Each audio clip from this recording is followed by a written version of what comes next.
वसा जनसेवेचा। बुलढाणा शहराच्या प्रस्तावित हद्दवाढीचा वाद आता चांगलाच पेटला आहे।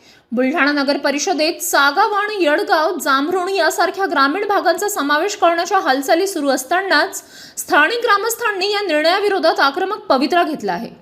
गाव बचाव कृती समितीच्या माध्यमातून थेट नगर विकास विभाग आणि मंत्रालयाला निवेदन देऊन ही हद्दवाढ रद्द करण्याची मागणी करण्यात आली आहे। बुलढाणा नगर परिषदेने 21 डिसेंबर 2020 रोजी ठराव क्रमांक 34 नुसार शहराच्या हद्दवाढीचा प्रस्ताव ठेवला होता। मात्र या प्रस्तावामुळे सागावण, येडगाव, जांभरुण, सुंदरखेड आणि माळविहीर यासारख्या गावांमधील ग्रामस्थांमध्ये संतापाची लाट आहे। ग्रामस्थांचे मुख्य आक्षेप खालीलप्रमाणे आहेत।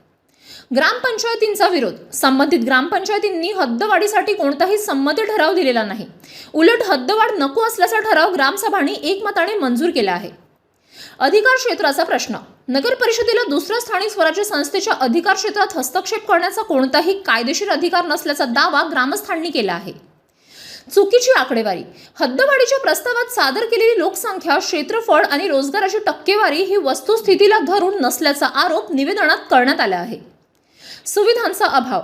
नगर परिषद सध्याच्या हद्दीतच नगर सुविधा देण्यात अपयशी ठरली असताना ग्रामीण भाग समाविष्ट करून नवीन समस्या का निर्माण केल्या जात आहे असा सवाल गावकऱ्यांनी उपस्थित केला आहे। आम्हाला नगर परिषदेत सामील व्हायचे नाही। आमची ग्रामपंचायत आम्हाला सक्षमपणे सोयी सुविधा देत आहे।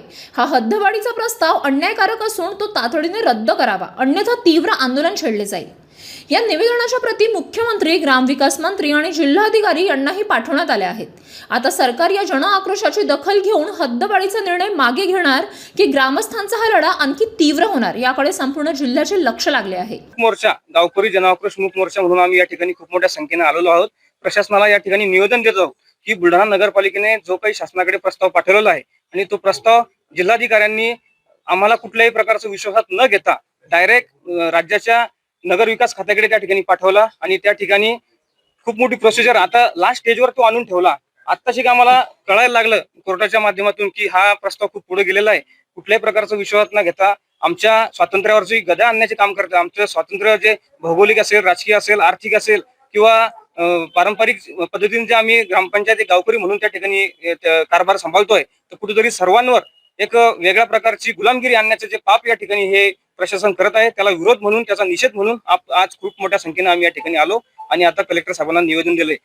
शहरालगतच्या सावळा, सुंदरखेड, सागवन, माळविहीर ह्या ग्रामपंचायतच्या माध्यमातून आम्ही या ठिकाणी एक मूकमोर्चाचं आयोजन या ठिकाणी केलेलं आहे। आणि विषय असा की नगरपालिका हद्दवाढी संदर्भात आम्ही या ठिकाणी उपस्थित झालेला आहे आणि जिल्हाधिकारी साहेबांना निवेदन सुद्धा या ठिकाणी आम्ही दिलेलं आहे।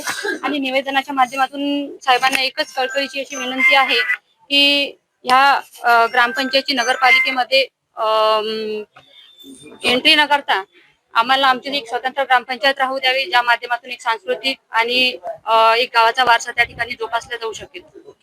सागवन, सुंदरखेड, माळवीर, येळगाव या ग्रामपंचायतीचा जो आहे तो नगरपालिकेमध्ये समावेश करण्याच्या संदर्भात एक प्रस्ताव जिल्हाधिकारी कार्यालयातून तिकडे गेलेला आहे, शासनाकडे गेलेला आहे।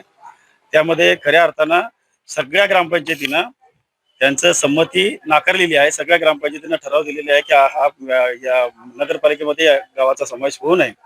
हा या गावावरती त्यांच्या इच्छेविरुद्ध लादण्याचा शासनाचा हा प्रयत्न आहे। त्या विरोधात आम्ही आज या ठिकाणी मूक मोर्चा केला आणि शासनाला आम्ही विनंती करतोय की तुम्ही आम्हाला आमच्या न्याय हक्कावर गदा आणू नका।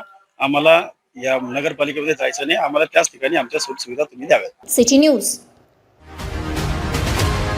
बातम्या व जाहिरातीकरिता संपर्क मोबाईल क्रमांक 9822 72 0784।